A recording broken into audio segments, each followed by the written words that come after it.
토요일 새벽 예배를 하나님 앞에 올려드리겠습니다. 오늘 우리에게 주신 하나님의 말씀은 마태복음 16장 21절에서 28절 말씀입니다. 이때로부터 예수 그리스도께서 자기가 예루살렘에 올라가 장로들과 대제사장들과 서기관들에게 많은 고난을 받고 죽임을 당하고 제3일에 살아나야 할 것을 제자들에게 비로소 나타내시니 베드로가 예수를 붙들고 항변하여 이르되 주여 그리 마옵소서 이 일이 결코 주께 미치지 아니하리이다. 예수께서 돌이키시며 베드로에게 이르시되 사탄아 내 뒤로 물러가라. 너는 나를 넘어지게 하는 자로다. 내가 하나님의 일을 생각하지 아니하고 도리어 사람의 일을 생각하는도다 하시고 이에 예수께서 제자들에게 이르시되 누구든지 나를 따라오려거든 자기를 부인하고 자기 십자가를 지고 나를 따를 것이니라. 누구든지 제 목숨을 구원하고자 하면 잃을 것이요 누구든지 나를 위하여 제 목숨을 잃으면 찾으리라. 사람이 만일 온 천하를 얻고도 제 목숨을 잃으면 무엇이 유익하리요? 사람이 무엇을 주고 제 목숨과 바꾸겠느냐? 인자가 아버지의 영광으로 그 천사들과 함께 오리니 그때 각 사람이 행한 대로 갚으리라. 진실로 너희에게 이르노니 여기 서 있는 사람 중에 죽기 전에 인자가 그 왕권을 가지고 오는 것을 볼 자들도 있느니라. 아멘. 앞서 예수님께서는 제자들에게 인자를 누구로 생각하느냐 물으셨을 때에 많은 사람들은 예수님을 선지자 정도로 생각했던 반면에 베드로를 비롯한 제자들은 예수님을 종말의 하나님께서 보내실 기름 부음을 받은 왕, 하나님의 아들 메시아로 정확하게 이해했습니다. 예수님께서는 자신을 메시아로 고백한 베드로의 고백 위에 하나님 나라 공동체, 즉 교회를 세우실 것을 약속하셨습니다. 예수님께서는 이어서 메시아로서의 자신의 진정한 모습을 고난과 죽으심, 그리고 부활에 대한 예고로 밝혀주십니다. 예수님께서는 대적들이 사용하는 폭력과 강압이 아닌 십자가로 나타나는 사랑으로 하나님 나라를 통치하실 것이며 대적들에 대해서도 이 방법으로 싸워 이기실 것입니다. 오늘 본문 21절 말씀에서 예수님께서는 정치와 종교, 학문의 권세자들에 의해 죽임을 당하시고 다시 살아나심으로써 곧 요나의 표적을 통해 이루어질 것을 말씀하십니다. 그런데 베드로의 반응은 그가 앞서 선언한 신앙 고백의 진정한 의미를 알지 못했음을 보여주고 있습니다.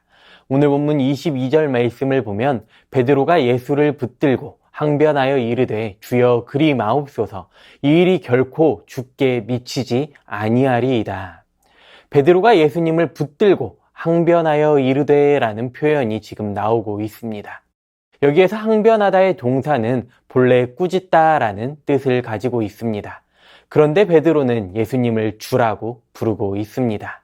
지금 베드로는 예수님의 주되심을 인정하면서도 예수님의 말씀에 반대하며 오히려 예수님을 꾸짖는 모순된 모습을 보여주고 있는 것입니다. 이러한 모습 때문에 베드로는 예수님께 사탄아 내 뒤로 물러가라 라는 책망을 듣게 됩니다. 우리의 모습 가운데에 오늘 베드로와 같은 모습이 있지 않은지 점검해 보아야 합니다. 입술로는 예수님을 나의 주로 고백은 하고 있지만 정작 하나님의 뜻과 역사를 내 생각으로 판단해서는 안 된다는 것입니다. 참된 성도의 모습은 바로 어떤 말씀일지라도 하나님께서 주신 그 말씀은 믿음으로 순종하기로 결단해야 합니다. 우리 안에 이 믿음이 회복될 수 있기를 간절히 소망합니다. 이어서 예수님께서는 주님을 따르는 참된 영광의 길이 무엇인지 가르쳐주고 계십니다. 오늘 본문 24절과 25절 말씀은 이렇게 말씀합니다. 이에 예수께서 제자들에게 이르시되 누구든지 나를 따라오려거든 자기를 부인하고 자기 십자가를 지고 나를 따를 것이니라. 누구든지 제 목숨을 구원하고자 하면 잃을 것이요 누구든지 나를 위하여 제 목숨을 잃으면 찾으리라. 아멘. 예수님을 따르는 길은 분명 참된 영광의 길이지만 편안한 산책길은 아니라는 것이죠. 바로 자기를 부인하고 죽음의 길입니다. 특히 오늘 말씀에서는 누구든지라는 이 표현을 통해 제자의 길은 어느 누구도 예외자가 없음을 말씀하고 있습니다. 자기 십자가를 지고 따르라는 말은 당시 시대에서 전쟁에서 패한 반란군 대장이 십자가를 지고 처형장으로 끌려갈 때에 그 뒤를 이어서 부하들이 함께 십자가를 지고 줄지어 따라가는 모습입니다. 그런데 예수님께서는 이 십자가의 길이 바로 목숨을 구원하는 길이라고 말씀하십니다. 예수님의 제자는 눈앞에 보이는 승리가 아니라 종말의 심판대에 얻을 궁극의 승리를 바라보며 주님을 따라가야 합니다. 그리스도인은 예수님처럼 살다가 예수님처럼 죽기를 소망하는 사람이 바로 그리스도인입니다. 예수님께서 어떤 분이신지 바르게 알고 고백하는 것이 너무나도 중요하지만 고백으로 끝나는 것이 아니라 우리의 삶이 진실로 주님을 따라가야 하는 것이 더 중요하다는 것입니다. 그렇게 하기 위해서 오늘 말씀에서는 우리 그리스도인들에게 필요한 두 가지 자세를 말씀해주고 계십니다. 먼저 신앙 고백 위에 교회를 세워가야 합니다. 마태복음 16장 18절 말씀을 보면 또 내가 내게 이르노니 너는 베드로라 내가 이 반석 위에 내 교회를 세우리니 음부의 권세가 이기지 못하리라. 예수님께서는 베드로의 신앙 고백을 들으시고 그에게 반석이라는 뜻의 베드로라는 이름을 주십니다. 그리고 이 반석 위에 교회를 세우시겠다고 선언하십니다. 이 말씀은 예수님께서 베드로 개인이 아니라 베드로의 신앙 고백 위에 교회를 세우신다는 뜻입니다. 베드로가 예수님의 고난의 길을 만류하자 예수님께서는 베드로에게 사탄아 내 뒤로 물러가라 라고 단호하게 꾸짖으십니다. 즉 이러한 신앙 고백은 입술로만 고백해서 되는 것이 아니라 그 신앙 고백대로 행함으로 완성되는 것입니다. 마태복음 7장 21절 말씀은 이렇게 말씀합니다. 나더러 주여 주여 하는 자마다 천국에 들어갈 것이 아니요 다만 하늘에 계신 내 아버지의 뜻대로 행하는 자라야 들어가리라. 성도는 입술로 행함으로 예수님에 대한 바른 신앙 고백을 통해 구원을 받고 그리스도의 몸된 교회를 세워갈 수 있습니다. 우리 교회가 바로 참된 신앙 고백 위에 주님의 몸된 교회를 세워가는 교회가 될 수 있기를 간절히 바랍니다. 두 번째로 믿음이 바로 은혜의 선물입니다. 예수님께서는 베드로가 이러한 신앙 고백을 할 수 있음이 바로 하나님의 은혜임을 가르쳐 주십니다. 죄로 타락한 인간은 예수님께 바른 신앙 고백을 할 수 없기 때문입니다. 성령님께서 역사하셔서 베드로에게 이러한 신앙 고백을 할 수 있게 하신 것입니다. 이것은 예수님을 믿고 신앙 고백을 하는 모든 성도들에게 주어지는 은혜입니다. 세상 사람들은 하나님의 존재와 예수 그리스도의 정체를 절대로 믿을 수 없습니다. 그들의 시각으로 볼 때에 예수님을 믿는다는 사실 자체가 하나님의 은혜와 복임을 증명해 주고 있습니다. 에베소서 2장 8절 말씀에서는 너희는 그 은혜에 의하여 믿음으로 말미암아 구원을 받았으니 이것은 너희에게서 난 것이 아니요 하나님의 선물이라. 아멘. 사도 바울은 믿음이 하나님의 은혜와 선물임을 강조합니다. 그러므로 성도는 이런저런 이유로 불평하거나 원망하지 말고 믿음을 선물로 받았음에 감사하며 온전히 하나님께 찬송과 영광을 올려드려야 합니다. 그리고 오늘 주신 말씀에서처럼 주님의 십자가의 길을 따라가며 이 은혜를 모든 사람에게 전하고 흘려보내야 합니다. 예수님께서 그리스도이시고 하나님의 아들이라는 사실은 우리가 사도신경을 통해 반복해서 고백하고 있습니다. 성도는 이 고백이 입술로만 끝나는 것이 아니라 삶의 모든 자리에서도 주님을 고백하고 전파해야 합니다. 오늘 주신 말씀을 우리가 기억하면서 말씀에 순종하는 삶을 통해 하나님 앞에 참된 신앙 고백을 올려드리는 귀한 삶을 살아가는 우리 모두가 될 수 있기를 이 시간 간절히 소망합니다. 오늘 주신 말씀을 기억하시면서 함께 기도하겠습니다. 참된 신앙 고백 위에 세워지는 새순교회 되게 하여 주시옵소서. 믿음은 하나님의 은혜의 선물임을 기억하며 온전히 말씀에 순종하는 삶을 우리 모두가 살아갈 수 있게 하여 달라고 이 시간 말씀을 기억하시면서 함께 기도하겠습니다.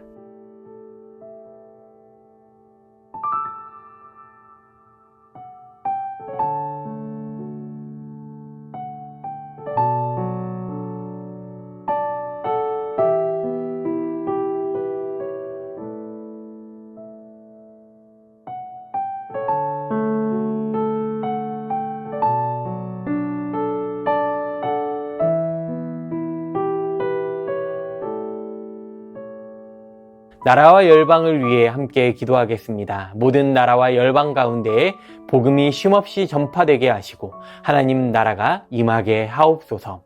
특별히 전쟁으로 인해 지진으로 인해 신음하고 있는 이 땅 위에 주님의 위로와 회복의 손길로 함께하여 주옵소서. 모든 지도자들이 하나님의 말씀을 따라 살아갈 수 있는 은혜를 더하여 주시옵소서. 이 시간 나라와 열방을 위해 함께 기도하겠습니다.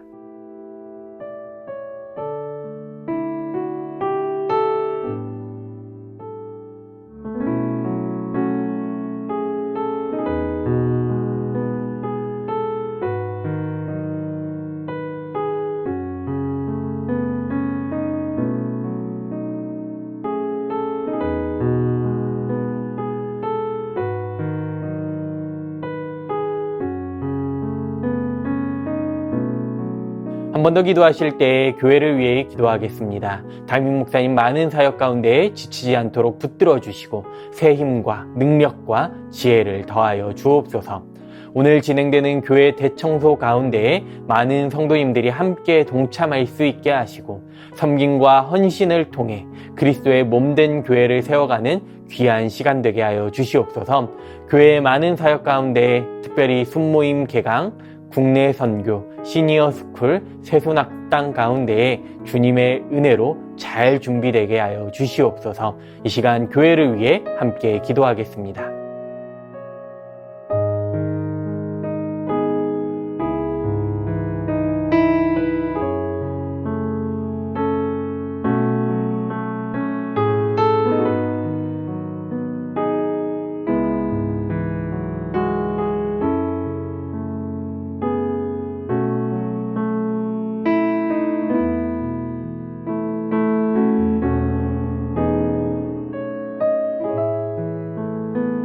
마지막으로 선교사님과 환우분들을 위해 함께 기도하겠습니다. 오늘은 K국 연미족 정부웅 선교사님을 위해 함께 기도하겠습니다.